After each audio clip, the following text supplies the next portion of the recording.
I missed my final exam because I attended an insane party instead. My parents absolutely went off on me and refused to give me money for another year of college, so I resorted to extreme measures to get it. I was attending an insane party where the first thing I saw upon walking in was a midget dancing on a pole. The host, a good friend of mine, came to me with a bottle of purple liquid and poured me a drink. I started sipping, and he pulled out a bag of mushrooms, then asked if I wanted to go to the shed so we could trip out. I of course said yes, and this is where things went wrong. I had way more than intended and started having an anxiety attack in the shed. I collapsed, and someone started performing chest compressions, and that's when the strangest thing happened. I suddenly realized I was the master of my universe, and I could just choose not to have this attack. Somehow, I became totally calm and stood up. I realized that nothing means anything anyway, and remembered the dancer. I walked out of the shed planning to challenge her to a pole dance-off, but just as I reached the back door, I tripped over a broken plank of wood and face planted into the wall. I passed out for the night, and when I woke up still on the ground, I realized my monumental mistake. Today was the day of my final exam. It was currently 9:30 a.m., and the exam started at 9. I instantly panicked. My heart leaped to my throat, and I jumped up so fast that I knocked over the lamp on the ground beside me, and it crashed to the floor, shattering into a million pieces. But I didn't care. I had bigger problems. As I stood up and zipped up my jeans, I realized I was wearing one shoe and couldn't find the other. I tore the garden apart and finally spotted it under the plank of woof. I grabbed it, threw it on, and bolted out, still half in a daze. I got outside, and that's when I noticed something that made my stomach drop even more. My car keys? Yeah, they're locked inside my car. I don't even remember how that happened. All I know is that I'm standing there, hungover as hell, with no way to get to my exam. I start running, praying that I can somehow make it in time. There's a bus stop a few blocks away, so I sprint towards it, hoping that I can catch the next bus. But of course the bus was delayed. Apparently there was some accident on the route, and there was no telling when it would show up. At this point, I was desperate. I tried to call a rideshare, but when I found a driver near my location, my phone hit 1%. I rushed to press submit, and it started asking me for my credit card information. I reached for my wallet and ripped it open to get my credit card before my phone died. Just as I was putting in the numbers on the back of my car, my phone died. So I was standing there, out of breath, with no car, no phone, and no time. I didn't know what else to do, so I started running toward campus. It was 2 miles away, and I was not exactly in marathon shape, but I had no other choice. As I was running, I almost got taken out by some cyclist who was not paying attention. I dodged him, but then I tripped over some uneven pavement at a construction site, and I went down hard. I'm talking face first into the dirt, my ankle twisted, and my clothes were covered in mud. But I didn't have time to feel sorry for myself. I got up, limping now, and tried to keep going. By the time I finally got to the exam center,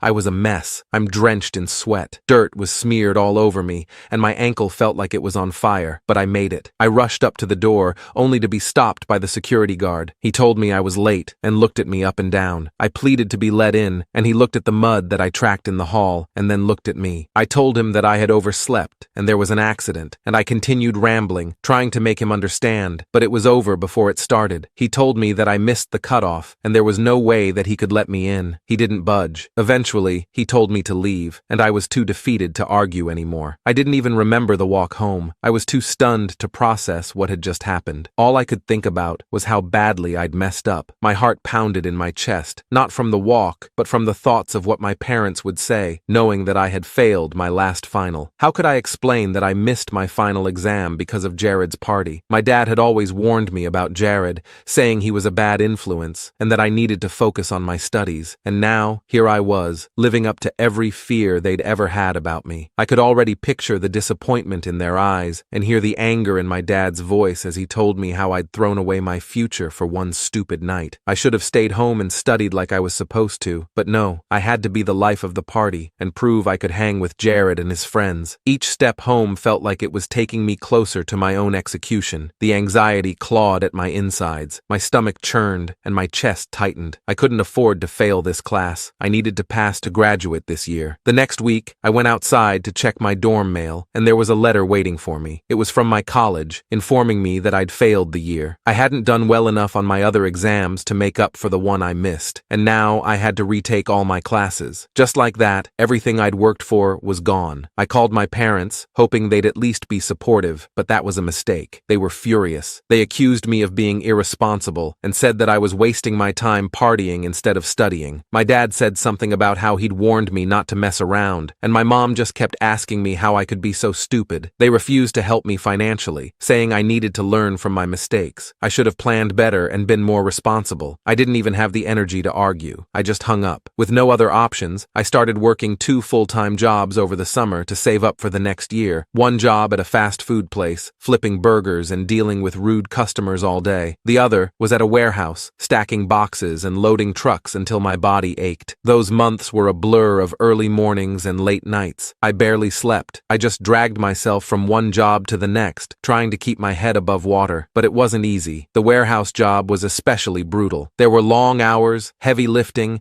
and supervisors who didn't give a damn about how tired you were. One day, I was moving a stack of boxes when they suddenly tipped over and crashed down on me. I ended up with a nasty wound on my arm that needed stitches. It slowed me down, but I couldn't afford to take time off, so I just powered through. The exhaustion started to eat away at me. Physically, I was drained, constantly sore, and running on fumes. Emotionally, I was a wreck. Every time I saw my parents, they'd criticize me, call me a failure, and remind me of how disappointed they were. They'd always been strict, but now it felt like they'd completely given up on me. I tried not to let it get to me, but it did. I started to feel like I was stuck in a never-ending cycle of disappointment. No matter how hard I worked, it never seemed to be enough. I'd lie in bed at night, staring at the ceiling, wondering how everything had gone so wrong, how I'd let one stupid mistake ruin my life. About halfway through the summer, I started noticing something strange at the warehouse. There was this guy, a coworker I hadn't really noticed before, who always seemed to be watching me. Not in a creepy way, but like he knew something I didn't. One day he came up to me while I was on break, sitting on a stack of crates trying to stay awake. He introduced himself as Ben and asked how I was holding up. I shrugged, gave some half-hearted response, and went back to staring at my coffee. But Ben didn't leave. Instead, he started talking about how he'd been in a similar situation when he was younger. He told me about how he'd screwed up, partied too hard, missed out on being an electrical engineer, and ended up working at the warehouse to make ends meet. At first, I didn't really care. Everyone's got a sob story, I thought. But then he said something that caught my attention. You know,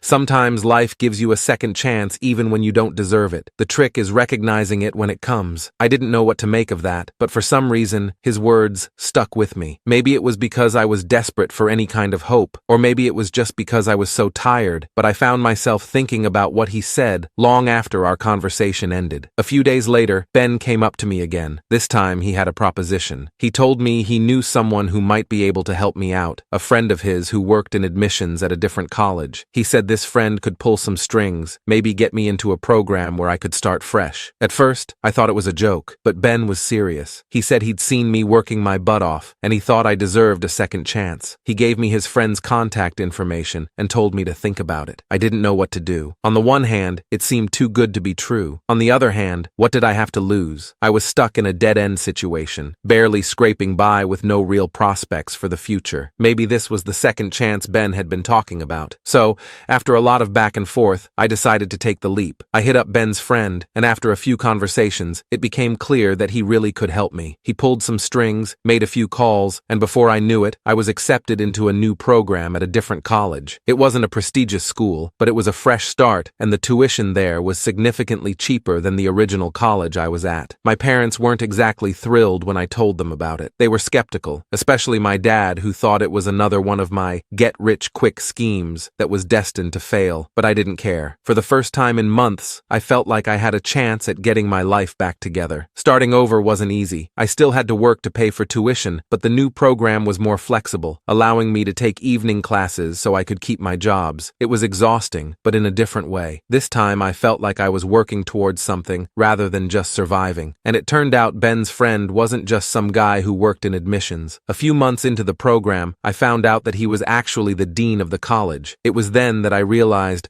that Ben wasn't just helping me out of the goodness of his heart. He saw potential in me, even when I couldn't see it myself. As the months went by, things started to turn around. My grades improved, I got more comfortable balancing work and school, and slowly, I started to feel more confident in the path that I took. One day, while I was at work at the fast food place, Jared walked in. I hadn't seen him since the night of the party. He looked different, like life had hit him hard too. We talked for a while, catching up, and he told me about how things hadn't exactly gone well for him either. After the party, he'd spiraled a bit, dropped out of college, and was now working at his dad's auto shop. He apologized for what had happened that night, saying he felt guilty for pushing me and not making sure I got home safely. It wasn't his fault, not really, but it was clear he was carrying some of the guilt with him. He even offered to help me out financially, saying his dad's business was doing well and he could afford to lend me some money. I was tempted, but I turned him down. I didn't want to go down that road again, relying on someone else to bail me out. Besides, I was doing okay on my own for the first time in my life, and I didn't want to mess that up. We left on good terms, but seeing Jared like that made me realize how easily things could have gone the other way. If I hadn't met Ben, if I hadn't taken that chance, I could have ended up in the same situation or worse. The rest of the year flew by. Eventually, I made it through the program. It wasn't easy, and there were plenty of times when I wanted to give up, but I didn't. I couldn't. Graduation day was bittersweet. My parents were there, but our relationship was still strained. Sure, they were proud of me, but the distance between us hadn't gone away. I think part of them was still waiting for me to screw up again. I couldn't blame them. I'd given them plenty of reasons not to trust me in the past, but even with all that, I felt a sense of accomplishment. I'd made it. I'd taken the second chance I'd been given, and I'd made the most of it. And in the process, I learned more about myself than I ever could have imagined.